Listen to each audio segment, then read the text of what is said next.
just to exist authentically. I won't spend a dollar or another minute or another ounce of energy supporting people who contribute to making that fight harder. Wait, did you catch that? They are literally burning a WNBA jersey in the middle of the street over a common sense sports opinion. This just escalated to a whole new level of crazy. Jersey used to represent someone I respected as an athlete. Today it represents something I can't support anymore. Sports have the power to bring people together, but when someone uses their platform to demonize or marginalize an already vulnerable community, I have to decide where I stand. So today I'm not burning a person, I'm burning my support. As a trans woman, I've spent years fighting. Look closely at how quickly this escalates. This person is taking absolute destruction to a sports jersey just because a female athlete wanted biological women to play against biological women.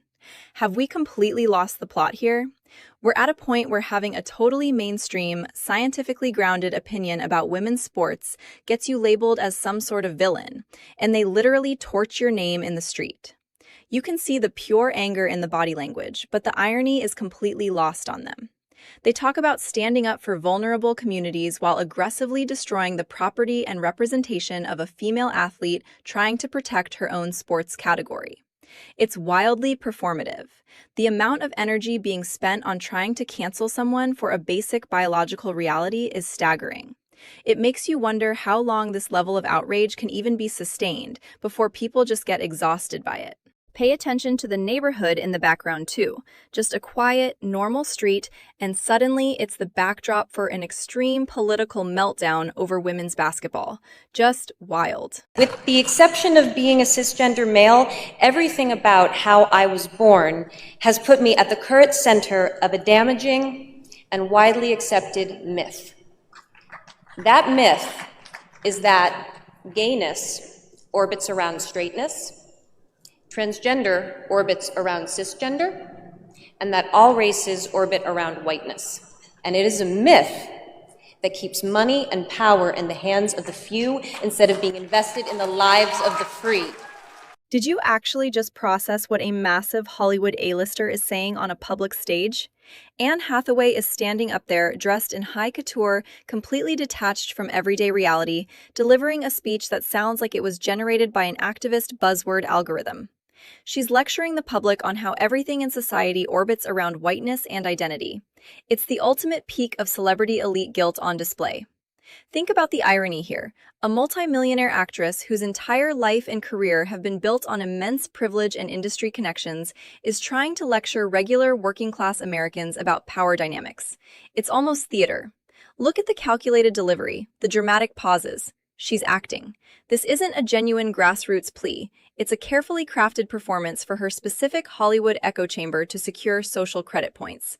The disconnect between these elite galas and the actual struggles of normal people buying groceries and paying rent is staggering. They genuinely believe they are saving the world from the podium while completely alienating everyday folks. I used to be a liberal and I hated Charlie Kirk.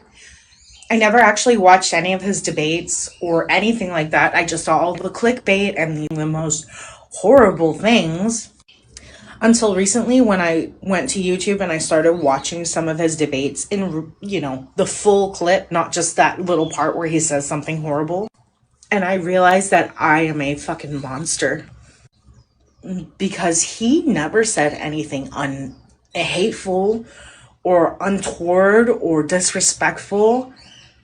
All he was a man of opinions, and he disagreed. Wait, pause and look at her realization here. This is actually a massive cultural shift happening in real time. She's admitting that she used to completely despise Charlie Kirk, entirely based on short, manipulated clickbait clips that her echo chamber fed her. But the moment she actually sat down and watched a full, unedited debate in context, her entire perspective shattered. This is a huge testament to how heavily edited media controls our perception of people. She realized that he wasn't screaming hateful things, he was just stating opinions she disagreed with. The honesty here is incredibly rare. Most people will double down when their worldview is challenged, but she's openly admitting she was conditioned to hate a false caricature. Notice how casual she is about it. She's just sitting in her room, recording a raw thought, and it speaks volumes about the silent awakening happening among young voters. They are getting tired of being told who to hate and are finally going to the primary sources to figure things out for themselves. It's a complete collapse of the traditional media gatekeeping model. To terminate the filibuster, everybody call John Thune at the Senate. He's the leader of the Republican Party, and tell him to get this stuff approved. Terminate the filibuster and approve everything. Because the Democrats are going to do it. The Democrats are going to terminate the filibuster as soon as they have a chance. And then they're going to approve Puerto Rico and D.C. as a state. They got 4 more senators. They're going to end up with 12 more congressmen. They're going to get like 40 electoral votes.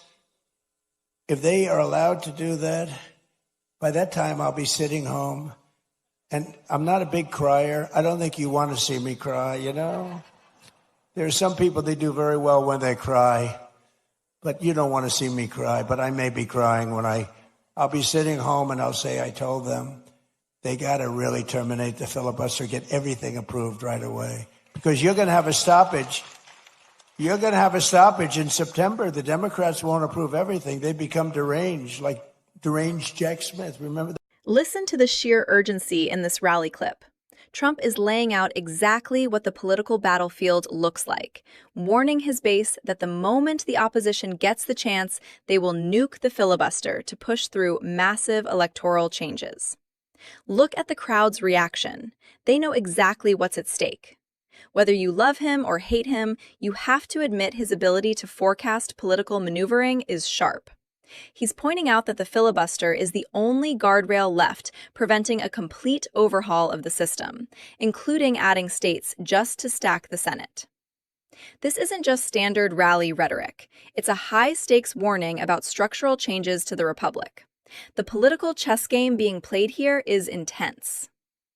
Notice the body language and the pacing of his delivery. He's not just hyping them up. He's trying to educate his voters on Senate procedural rules that could drastically alter the future of the country. It's a stark reminder that the biggest battles aren't always at the ballot box, but in the legislative rulebook. You read recently in New Jersey where tremendous numbers of people were found out that they were on the voter rolls totally illegally, and that's all over the country. That's nothing compared to what's going on in California and Minnesota and so many other states. And hopefully there will be no mail-in ballots. Mail-in ballots are inherently corrupt, except for illness, disability, military deployment, or travel. If you're in the military, you're far away, absolutely. If you have to go someplace, absolutely. But mail-in ballots have proven to be a disaster. We're the only country in the world that in this form does them. Script 5. The cultural shift happening right now is insane. Drop a comment on what you think, and I'll see you in the next one. Oh, there it is.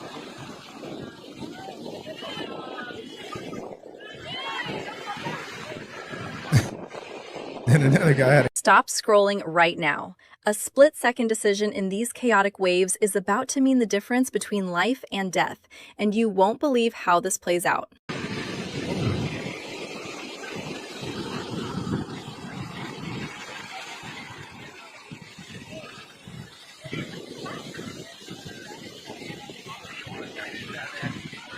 There we go. There we go. Look at the absolute chaos unfolding in that whitewash. That teenager didn't even hesitate for a millisecond. When you're dealing with oceanic rip currents of that magnitude, the window for survival closes in seconds, not minutes. Most people freeze up, but he threw himself right into the impact zone. Notice how he positions the rescue board? That's textbook water safety right there, ensuring the victim has immediate buoyancy while he takes the brunt of the incoming wave energy. It's wild to think that someone so young has the presence of mind to execute a flawless retrieval while fully grown adults are still processing the panic on the shore. You have to respect the sheer adrenaline, physical conditioning, and raw instinct required to pull this off. It really makes you wonder how many unsung heroes are out there walking among us, just waiting for their moment to step up when things go south. Supremacy. Hold your hand when I say this because it's a hard truth to hear, but Christianity is a colonizer, patriarchal, white supremacist religion, and we are never going to progress to an equitable society as long as we are clinging on to the archaic beliefs of Christianity. Christianity prevents progress on both a societal level and a personal level. The whole structure of Christianity, the hierarchy of power, the fact that there's this being that is superior to all else that must be worshipped and obeyed, will never allow us to see each other as equals. Okay, pause for a second and really listen to the intensity of what she's throwing out there. Labeling an entire global belief system as nothing more than a patriarchal white supremacist tool is a massive, sweeping absolute. It's fascinating how modern discourse has shifted into these highly polarized, almost theatrical declarations. Notice the conviction in her eyes. She genuinely believes that tearing down this structural hierarchy is the single path to an equitable society. But if you dig into the historical nuance, faith systems have driven both incredible charity and undeniable conflict worldwide for millennia. It's never just black and white. It really makes you think about how we frame our worldviews today. Are we analyzing history objectively, or just looking for a convenient cultural scapegoat for complex societal issues? When people speak in absolute certainties like this, it often shuts down actual dialogue and just builds higher walls. What's your take on her angle? Games are starting in Chicago. In black neighborhoods, they shut down 7 grocery stores. What you gonna do now? All them teen takeovers? People are sick of it. All right, I told you, stop voting for the niggles and the niggettes. It ain't pretty for your city. And now you gotta suffer. You was talking all that mess. Oh man, we don't like the white man. Bring back segregation. We'll be just fine. And look at you. Fumbling and folding. You can't even keep a grocery store together. Listen to the frustration in his voice. It is completely raw, unfiltered, and deeply justified. When 7 major grocery stores pull out of a community simultaneously, that creates a massive food desert almost overnight. He's pointing out a harsh reality about local economics. Businesses simply won't operate where the math doesn't make sense or where retail risk outpaces the reward. The street takeovers and local disruptions he mentions aren't just harmless pranks. They have devastating downstream effects on everyday families who are just trying to put dinner on the table. It's a tragic cycle. Local residents suffer the consequences of unchecked chaos, and the most vulnerable are left figuring out how to commute miles just for basic necessities like milk and bread. You have to appreciate his absolute candor here, calling out local voting habits and demanding strict accountability. It's incredibly sobering when the reality of local politics literally hits your dinner plate. What's your relationship like with the Senate Majority Leader? It's fine. He's got to get his job done. It's fine. I have a good relationship with John, too. He's just got to get his job done. You got to get the Save America Act passed. Or better than that would be the filibuster. If you terminate the filibuster, everything happens. Tricky.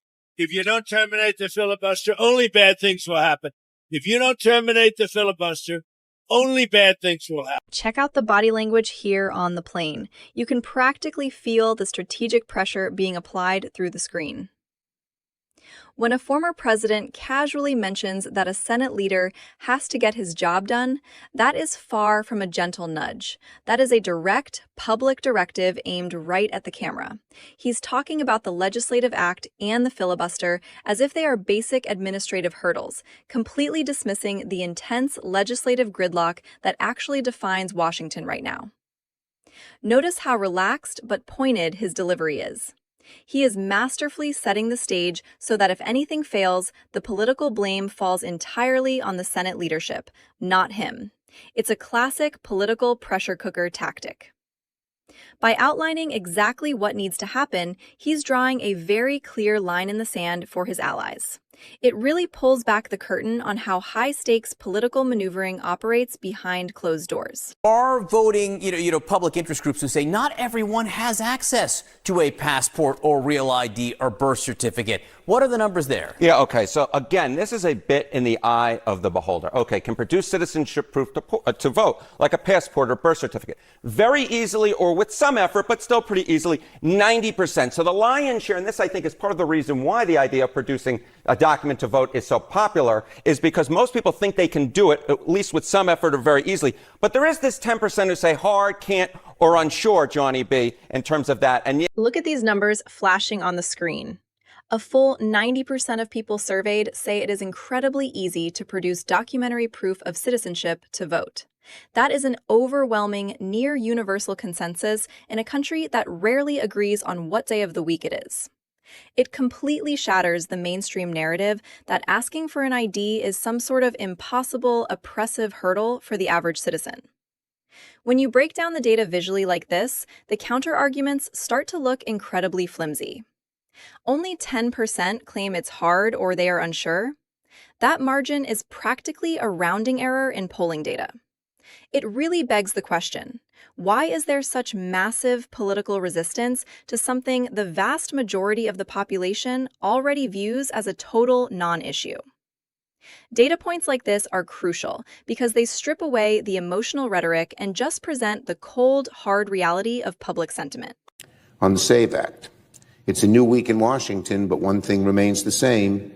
The SAVE Act is dead on arrival in the Senate. Trump keeps tiring himself out running the same play. Trump knows he can't defend Republicans' abysmal record, his abysmal record, so he whines for the GOP to pass the SAVE Act to disenfranchise voters who want to hold him accountable in November. Give it up, Donald. The SAVE Act ain't going to happen. Watch the deliberate pacing and the highly specific vocabulary being deployed right here on the Senate floor.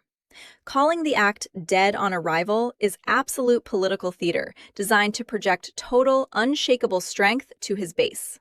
He is proactively framing the opposition's entire legislative strategy as a desperate, tiring play. Notice the use of the word abysmal. It's a carefully chosen rhetorical strike meant to degrade the opponent's track record before the actual debate even really begins. This isn't just about a single bill. It's a calculated chess move ahead of the November elections. By shutting the door so aggressively, he's signaling to his party that there will be absolutely zero compromise on this issue. But you also have to wonder if playing defense this fiercely actually alienates independent voters who might support the underlying concept of the bill. The rhetorical warfare in that room is always engineered for maximum soundbite potential.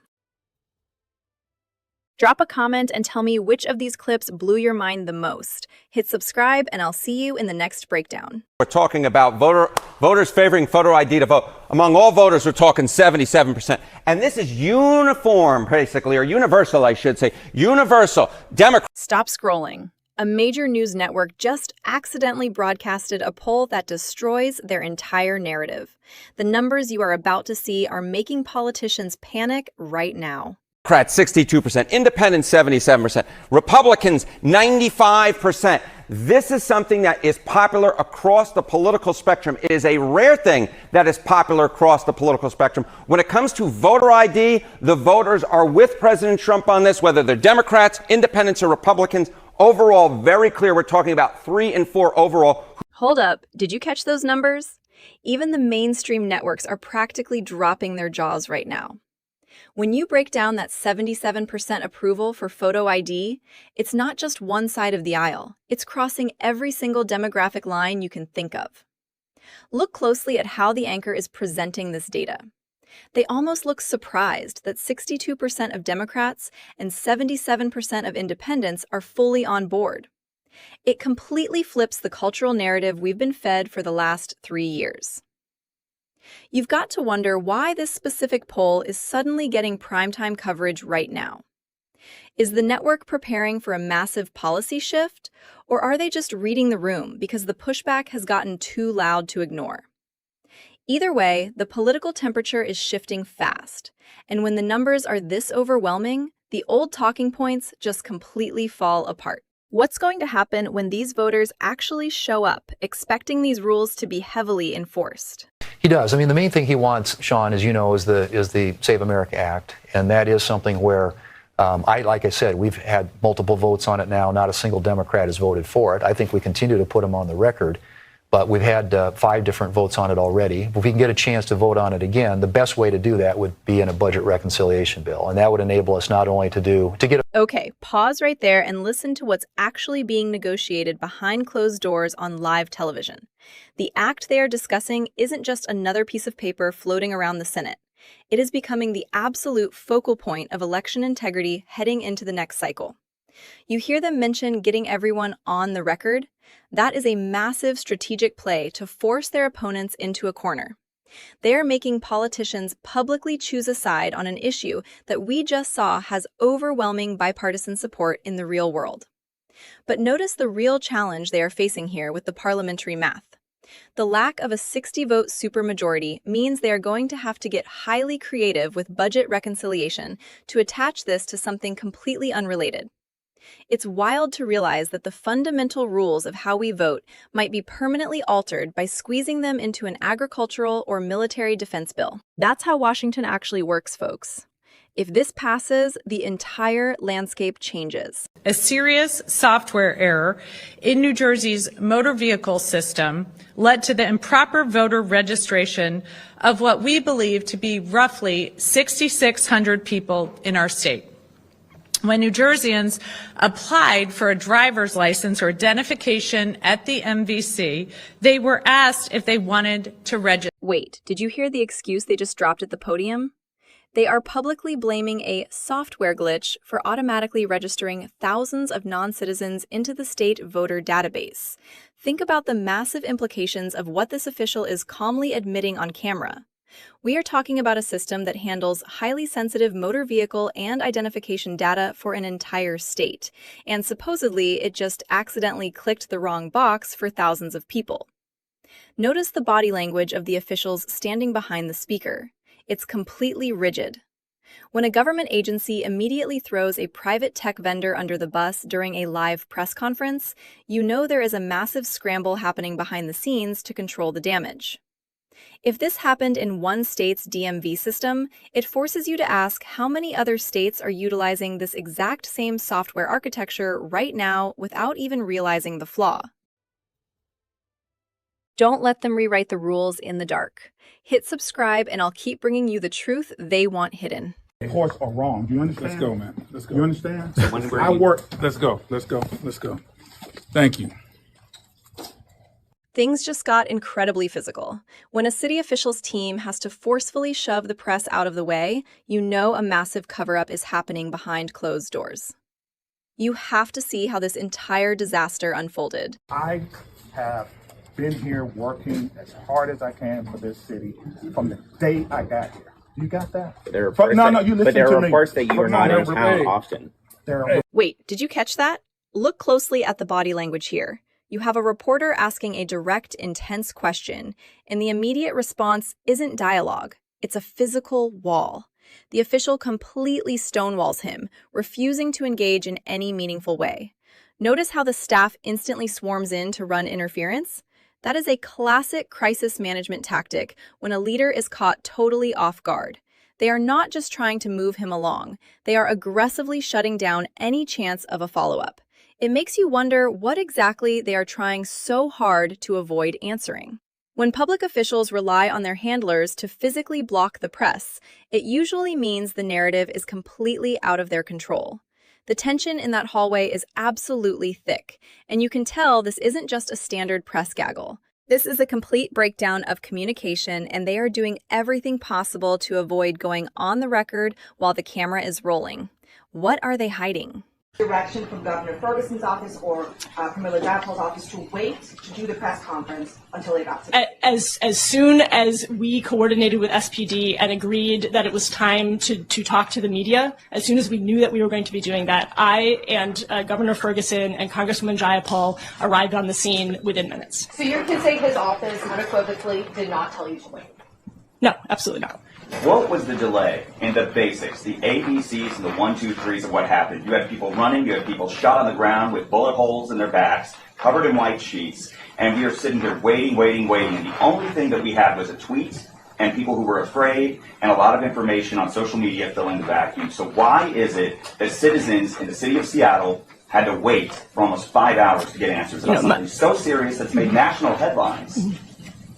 Yeah, I mean, my office put out a statement at 8:30, which again included an initial inaccuracy. So again, this speaks to the tension between providing information early and providing it accurately. So we, along with SPD, were trying to manage that tension, and we got information out to you all as soon as we possibly could. Okay. Look at the sheer frustration on this reporter's face. She is absolutely not letting the mayor off the hook. Listen to the brutal timeline she lays out. People running in terror. Bullet holes. Victims covered in white sheets on the ground, and a staggering 5-hour wait for any official statement. That is an eternity during a mass crisis. When you are leading a major city, you simply cannot leave your citizens in a complete vacuum of information, while social media fills in the terrifying blanks. Notice how the mayor's posture immediately stiffens. She knows she is trapped. The reporter is systematically dismantling whatever PR spin the city was trying to put out. It is incredibly rare to see the press hold an official's feet to the fire with this level of raw, unfiltered emotion. The communication failure here is staggering, and the city's leadership is being publicly exposed for completely fumbling the emergency response protocol. They failed the most basic test of leadership, keeping people informed. So are there cameras here at Seattle Center that can be turned on? There are no cameras that I'm aware of that are posted where this shooting occurred. Hold up. Pay very close attention to what this deputy chief just admitted on camera. He flat out says there are 0 cameras posted where this major shooting occurred. Now keep that locked in your mind because it completely shatters the timeline of what the city claims later. How does a massive public area in a major metropolitan city not have a single working security camera covering the scene? It defies all logic. You can see the reporters processing this massive contradiction in real time. The moment he says it, the entire official story starts to unravel. This is the exact moment the cover-up, or at least the gross incompetence, becomes impossible to hide. When your second in command goes on live television and directly contradicts the established narrative, your PR strategy is completely dead in the water. It is a stunning admission of a massive security failure, and you can almost feel the collective realization hitting the press pool that they are being fed conflicting stories. Someone is definitely lying here. To back up on that too, the CCTV cameras have been a real talker. This could have happened in the stadium district and you decided to turn those off pending an audit. How do you feel now? The safety of the residents of Seattle is my highest responsibility, and I take that very seriously. In the course that we've charted on the CCTV cameras, which is a matter of public record, that means balancing various kinds of safety for different communities, and that is the motivation behind it. Did you hear that excuse? The mayor is literally trying to justify why essential surveillance cameras might have been intentionally turned off, hiding behind a vague statement about balancing various kinds of safety for different communities. Think about the massive implications of that for a second. In the middle of a major public space, leadership deliberately chose to blind themselves. This isn't just a technical glitch. This is a conscious policy decision that actively compromised a critical criminal investigation. The reporter is practically begging for a straight answer, and the mayor just feeds her absolute corporate word salad. When politicians start talking about balancing safety instead of explaining why vital evidence is missing, major red flags should be going up everywhere. They are prioritizing optics and political correctness over actual, functional security. And now, because of that exact decision, a violent suspect might just slip right through their fingers. It is a terrifying reality check on how bureaucratic decisions can directly endanger lives. Last night we were told public is in no danger, nothing to worry about here. And then on the other hand, we hear that there is still a second suspect at large. How do you reconcile the two of those? Yeah, I think you may have been, whenever there's a shooting and we're looking for suspects and that person is not in custody, there's always a danger, right?